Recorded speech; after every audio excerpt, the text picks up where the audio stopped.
नमस्कार दोस्तों, एक बार फिर से एक नई वीडियो में आपका बहुत बहुत स्वागत है। दोस्तों आज के इस वीडियो में बात करेंगे उत्तर मैट्रिक छात्रवृत्ति योजना में फॉर्म भरने के लिए आवश्यक दस्तावेज क्या क्या हैं और उसके लिए क्या क्या करना पड़ेगा।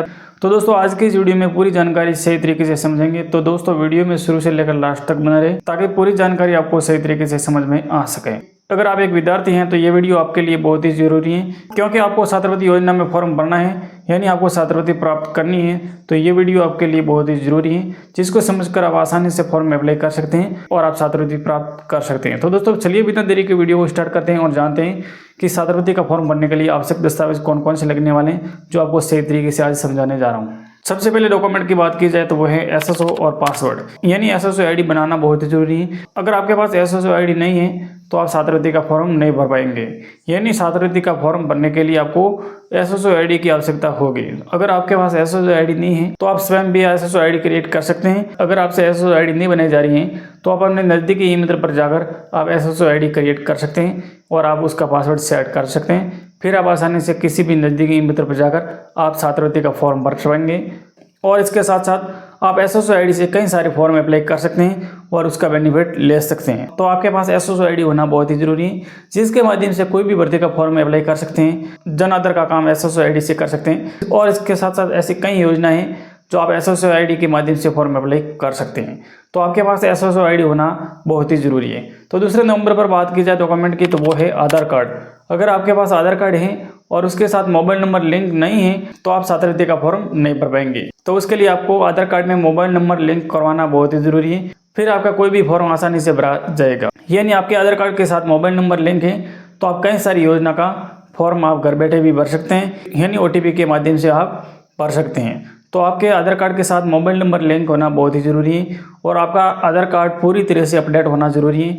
यानी पुराना आधार कार्ड है तो उसको अपडेट करवा कर रखें और उसके साथ फ़ोटो सही होना चाहिए और आधार कार्ड में फिंगर सही तरीके से अपडेट होना चाहिए, यानी आपके अंगूठे आने चाहिए और आपकी अंगुलियाँ भी आने चाहिए, ताकि आप फॉर्म भरेंगे तब आपका अंगूठा लिया जाएगा, फिर आपका फॉर्म फिल होगा।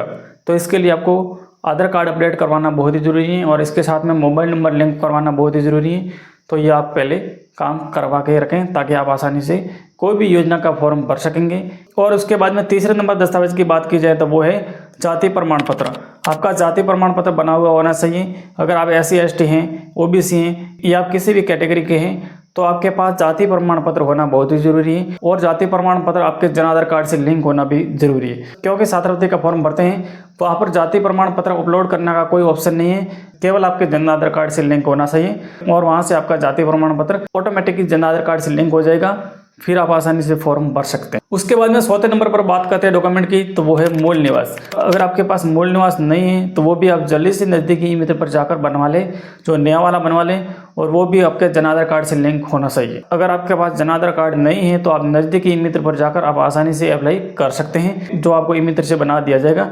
फिर आप आसानी से छात्रवृत्ति का फॉर्म भर पाएंगे और कई सारी योजना का लाभ ले सकेंगे। तो आप नज़दीकी ई मित्र पर जाकर मूल निवास भी बनवा लें ताकि आपको कोई भी फॉर्म भरने में मदद मिल सके, यानी आपको कोई भी फॉर्म भरने में दिक्कत नहीं हो सकेगी। तो इसके लिए आपके पास मूल निवास होना भी बहुत ही जरूरी। उसके बाद में 5वें नंबर डॉक्यूमेंट की बात की जाए तो आपके पास 10वीं की मार्कशीट और 12वीं की मार्कशीट ओरिजिनल होना बहुत ही जरूरी है। यानी आप कॉलेज का फॉर्म भर रहे हैं तो आपके पास 10वीं और 12वीं की मार्कशीट होना बहुत ही जरूरी है, क्योंकि 10वीं की और 12वीं की मार्कशीट वहाँ पर अपलोड करनी होगी, फिर आपका फॉर्म अप्लाई किया जाएगा।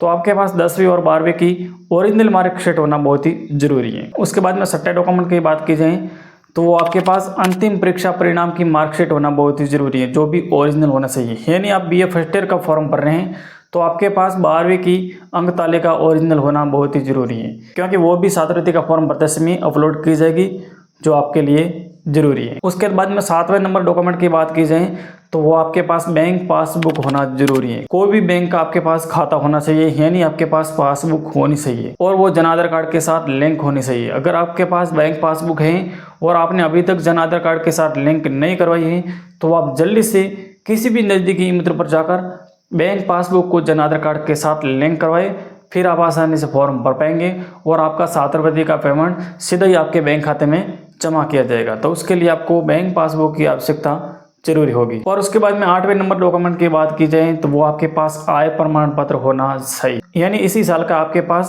आय प्रमाण पत्र होना चाहिए। जो 5 पेज वाला आय प्रमाण पत्र होना चाहिए, जो आप जल्दी से ई-मित्र पर जाकर आप 5 पेज वाला आय प्रमाण पत्र प्रिंट करवा के, जो फॉर्म सही तरीके से भरवा के, आप उस फॉर्म पर सभी अधिकारियों के हस्ताक्षर करवा के, नोटरी करवा के और उसके ऊपर आपके पिताजी का फोटो चिपका के और सही तरीके से फॉर्म भर के आप अपने नज़दीकी ई-मित्र पर जाकर अपलोड कराओगे जन आधार कार्ड के साथ, फिर आप आसानी से छात्रवृत्ति का फॉर्म भर पाएंगे। यानी आपको आय प्रमाण पत्र बनवा के जन आधार कार्ड के साथ लिंक करवाना जरूरी है। तो ये भी आप जल्दी से काम करें और आप आय प्रमाण पत्र बनवाकर जल्दी से जन आधार कार्ड के साथ लिंक करवा दें, ताकि आपको फॉर्म भरने में और भी मदद मिले। तो उसके बाद में 9वें डॉक्यूमेंट की बात की जाए तो वो है फीस रसीद। जिस भी कक्षा में आप पढ़ रहे हैं उस कक्षा की फीस रसीद अपलोड करना बहुत ही जरूरी है। जो आपके कॉलेज में जाकर आप फीस रसीद प्राप्त कर सकते हैं, वो ओरिजिनल आपको अपलोड करनी होगी। उसके बाद में 10वें नंबर डॉक्यूमेंट की बात की जाए तो आपको प्रवेश तिथि रसीद अपलोड करनी होगी। यानी आपने जिस भी कक्षा में एडमिशन लिया है उसकी तिथि आपको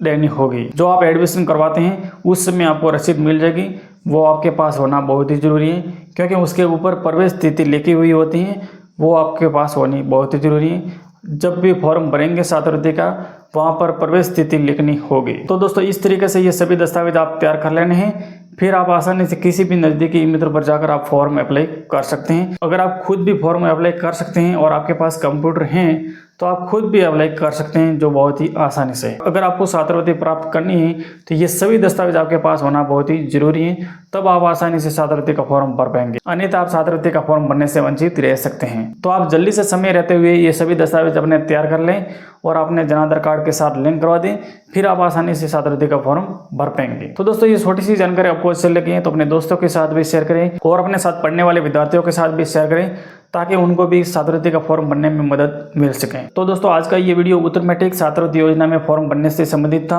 आपको अच्छा लगा है तो अपने दोस्तों के साथ शेयर करना ना भूलें, और इस चैनल पर आप पहली बार आए हैं तो चैनल को सब्सक्राइब करें और बेल आइकन को दबाएं, ताकि आने वाले हर प्रकार के वीडियो इसी तरीके से आपके पास सबसे पहले पहुँच। तो दोस्तों उम्मीद करता हूँ ये वीडियो आपको बहुत ही अच्छा लगा होगा।